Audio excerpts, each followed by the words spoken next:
Welcome back. It's your boy Bigger Fish. Y'all know what it is. It's always a Bigger Fish in the sea. You know you gotta pay for DLC, but it's definitely free. You might as well hit it when you're watching Under Night with me. Today, we are doing something a little different. We are gonna talk about some anime, baby. We playing anime fighters, so I mean, why not talk about anime, right? Might as well. Today, we're talking about solo leveling. Now, I don't know if you guys have seen Solo Leveling. If you haven't, probably go watch that shit, right? It's pretty, it's pretty good. But if you have seen it, you know that Solo Leveling is really good. Some backstory for me is I actually wasn't gonna watch Solo Leveling at first. I heard about it, and I was like, shit sounds kind of mid. I don't know, y'all. I didn't watch the first season. I waited about a year. The second season came out. I still wasn't watching it. I believe towards the end of the second season, I was like, let me go ahead and give it a try. One of my friends was like, bro, please watch Solo Leveling. It's so good. So I eventually watched Solo Leveling. First 2 episodes of Solo Leveling. First 2 episodes, some of the best episodes of anime ever. Like, damn near ever, bro. Like, the shit's so good. I don't know if I should spoil stuff in these or not. But basically, I'm gonna go into some spoilers, okay? So if you haven't seen it, I mean, why are you here? You might as well get up out of here. If you haven't seen it, bro, go ahead, go watch the video, or go ahead, go watch the anime. But basically, there's hunters in this world, and they go through dungeons. Is like the gist of everything. So in the very beginning, the main character guy, he is E rank, which is if you don't know, that's ass. That's the worst rank. And you can't change your rank. It's established from birth. So he's E rank. He goes into the dungeon with a bunch of people. It's like a C rank dungeon, but he's got like some C rank, some B rank, some D ranks with him. They're doing cool. They go into the dungeon. They finish the dungeon. They're like, let's go home. Then they find like a secret little entrance, and they're like, what's this? Yo, we should check this out. This looks cool. And immediately I'm on edge, right? Because I'm like, you should never do that. Why would you check out a random dungeon? Why would you do that, right? And even in the anime, they're like, yeah, if you ever find some extra shit, go home. Don't go through it. Go the fuck home. Because it's not worth it. That dungeon is not classified. We don't know what's going on. Let me drink some water. That dungeon is not classified. We don't know what's going on. You probably shouldn't go through that shit. But you know, anime go anime. The whole they voted. They're like, yeah, we're gonna go through that shit. And they go through that shit, and to say they got fucking mollywopped is an understatement, right? They run into like these giant. Listen, I can't do it justice describing it. You have to see it. If you've seen it, you know. They run into these giant like giant statues that are alive, and they just start squishing them. There's nothing they can do about it. The statues are fast and strong and made of stone, and we got B ranks and C and D ranks with us. People are traumatized. Now, I'm not gonna tell you how that shit ends in case you haven't seen it, right? And you somehow are still here listening for some reason. I'm gonna just say that was some wonderful setup. So they set us up wonderfully. Nice DP. They set us up wonderfully for the world and everything that's to come. Our main character makes it on some inside the world, outside the world isekai shit. Like he basically gets isekai into his same world, but now he can level up and shit, which nobody else can do. So he goes and he does. Now, if you've guessed it, you know, you've seen the title in the anime. He does some solo leveling, right? He goes on these little dungeons by himself. He's leveling up and shit. It's pretty. The first season it's cool. It's cool. It's not bad at all. It's a lot of like a setup kinda, it feels like. But it's not bad. Like it's very good. It's very well paced. I liked it. The second season, right?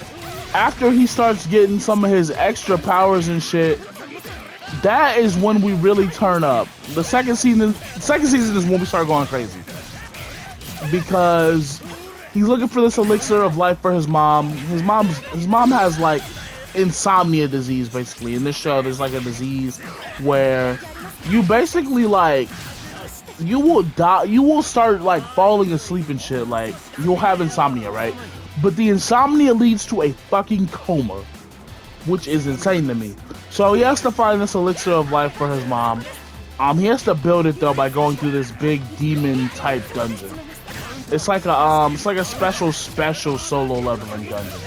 Now, the first time he goes through this dungeon, he fights basically Cerberus, and this is probably the like halfway through season 1, I believe. He gets fucking cooked, right? Like he wins, but he is like, wow, I got my ass cooked. I probably should not go through that for a little bit. So he doesn't go through it for a while. He just periodically comes and he stops by and he's like, let me go in this dungeon. Season 2, he's fighting heavier things. I believe around the end of season 1, he goes from like E rank to around B to A rank. And season 2, he's a bona fide S rank at this point. Like, he could probably start fucking with the S ranks. He might be able to beat a few. I will say that one of my favorite parts of the show, right? And I'll go into some of my least favorite parts. But some of my favorite parts of the show is just like watching the side characters get fucking obliterated. Because they'll be in like a dungeon and it'll be like a C rank dungeon, right? And they'll be like, alright, this is pretty cool. We're doing this. We got some B ranks with us. It should be easy. And then the dungeon will change to a red gate, which is basically like it randomly upgrades for reasons we don't know yet. Now you're basically in an A rank dungeon. Guess who's the only one who can help? The main character, Jinwoo. So now everybody's like, what do we do? We can't stop him. Like this guy, I'm whooping his ass. He's like, what do I do? Get better, nigga. But yeah, they're like, what do we do? We don't know how to stop this shit. We're gonna die. So Sung Jinwoo, he pulls up, and you know, he's the anime main character, so he pulls up in the most drippy, the most cold, the most stop. What are you doing here? Type way, like you know that shit where you're like, oh, okay, about to get on their ass. He pulls up like that. It's pretty crazy. That's some of my favorite parts of the show, right? Now I will say that unfortunately, there is some stuff I don't really like about the anime. You could say I'm being nitpicky, but hey, what can I say, right? I watch One Piece, guys. Come on. I will say one of my least favorite parts of the anime is that, and I know it's in the name, but we don't really. Where are the other characters at, man? I know it's solo leveling, but shit, like we're solo, like. Now, we do have obligatory side character 1 and obligatory side character 2. And eventually you start to see some of the S ranks in action. But for the most part, like, not only can none of them fuck with Jinwoo, they're not even really there. And Jinwoo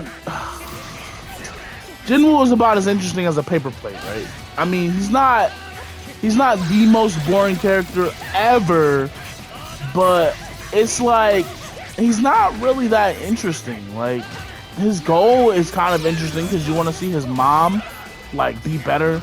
And it's nice to see, like, him get better because of the stuff he went through in the very beginning. But in terms of character, he's kind of mid. I'm not gonna lie, he's kind of mid.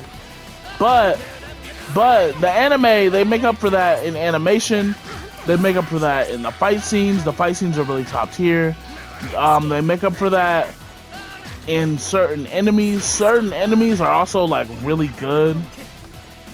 There's a lot of interesting type things the enemies can do, but it's just, I don't know. It's decent. I like it. I would give season 1 of Solo Leveling a 7 out of 10, and I would give season 2 like maybe an 8.5 out of 10. I'm gonna be checking for season 3, right? I'm gonna be checking for season 3. I'll probably be watching that instantly. But I don't know where they can go from here because, okay, more spoilers. for end of season 2. If you haven't seen that shit, you might want to stop watching. End of season 2, like, he gets the elixir for his mom, right? So that part's over now. He doesn't even need to do that shit. They beat the main enemy of season 2 that was introduced in season 3, or in the beginning of season 1. I really just don't know what they're gonna do after this, is like my problem. Now, of course, like I said, I'll be checking for it, but I just don't know what they're gonna do. Pretty good anime though. New age anime is definitely cooking. I enjoyed it. And if you've been enjoying the video so far, you might as well leave a like, leave a comment, subscribe if you're not subscribed already, you know what it is. You know, just thank you for joining me on my YouTube journey in general. If you guys end up liking this video, I will do more content like this. I don't know though. I might do more like this anyway, just because it lets me like kind of freely speak. Even though I'm not always doing live gameplay, sometimes it's still hard to speak on certain things. And talking about something I know kind of lets me freely speak on it, right? Until next time though, and I hope y'all enjoy. See ya.